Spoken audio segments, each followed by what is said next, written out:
Priya news కు స్వాగతం. ఈనాటి ముఖ్యాంశాలు. రిపోర్టర్ భక్తోత్తల నాయుడు తిరుపతి జిల్లా రామచంద్రపురం మండలం కమ్మపల్లి గ్రామంలో శనివారపు సంతను ప్రారంభిస్తున్నట్టు తిరుపతి జిల్లా పార్లమెంటరీ అధికార ప్రతినిధి చిన్నబాబు తెలిపారు. శుక్రవారం పంచాయతీ కార్యదర్శి శివప్రసాద్ కమ్మపల్లిలో రైతులు గ్రామస్తులు సమావేశం నిర్వహించి అందరి అభిప్రాయాల మేరకు ప్రతి శనివారం సంత నిర్వహించడానికి రైతులు ఆమోదం తెలిపినట్టు చెప్పారు. ఈ కార్యక్రమంలో పంచాయతీ కార్యదర్శి సతీష్, ఝాన్సీ, ఇంజనీరింగ్ అసిస్టెంట్ రమ్య, నీలకంఠ చౌదరి, నాయకులు మధుసూదన్, మునిరత్నం నాయుడు, భక్తోత్తల నాయుడు, ప్రకాష్, ఆరి, కృష్ణనాయుడు రైతులు పాల్గొన్నారు. జిల్లా స్థాయి నాయకుడైన శ్రీ చిన్నబాబు గారితో ఈ సమావేశం నిర్ణయించి రేపటి నుంచి ప్రతి వారంలో శనివారం గ్రామ సంత జరిగేటట్లు ఈ చర్చ ద్వారా నిర్ణయం తీసుకోవడం జరిగింది.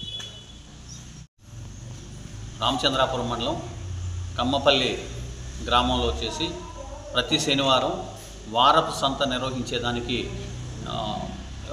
అందరం సెక్రటరీల ద్వారా వచ్చి ఈరోజు నిర్ణయించడం జరిగింది.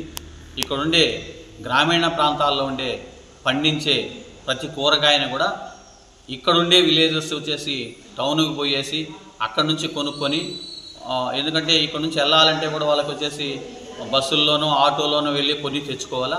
అట్లా లేకుండా అందరికీ ఆమోదయోగ్యంగా ఈ పక్కనుండే పల్లెల్లో దగ్గర వచ్చేసి ఒక 60-70 పల్లెలకి ఒక అనుకూలంగా ఉంటుందనే ఉద్దేశంతోనే మన కమ్మపల్లి గ్రామంలో వచ్చేసి రేపటి నుంచి మొదలుపెట్టేదానికి నిర్ణయించడం అయింది. ఇదన్నిటిని కూడా ఈ పక్కనుండే చుట్టుపక్కలందరూ కూడా గ్రామీణ ప్రాంతాల్లో ఉండే ప్రజలందరూ కూడా ఈ అవకాశాన్ని సద్వినియోగం చేసుకొని ఇక్కడనే మీరు తాజా కూరగాయలను మీరు వచ్చేసి అప్పటికప్పుడే ఒక కోత కోసుకొని వస్తారు.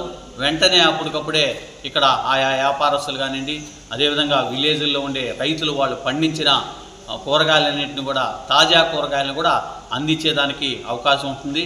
అదేవిధంగా టౌన్కి కానీ వెళ్ళినారంటే అది ఒక రోజు కూరగాయలు లేకపోతే 2 రోజుల కూరగాయలు ఉంటాయి. కాబట్టి తాజా కూరగాయలను కూడా మీరు కొనుక్కునేసి ఆరోగ్యంగా కూడా బాగుంటారనేసి ఈ సందర్భంగా గుర్తు చేస్తూ విరమించుకుంటున్నాను.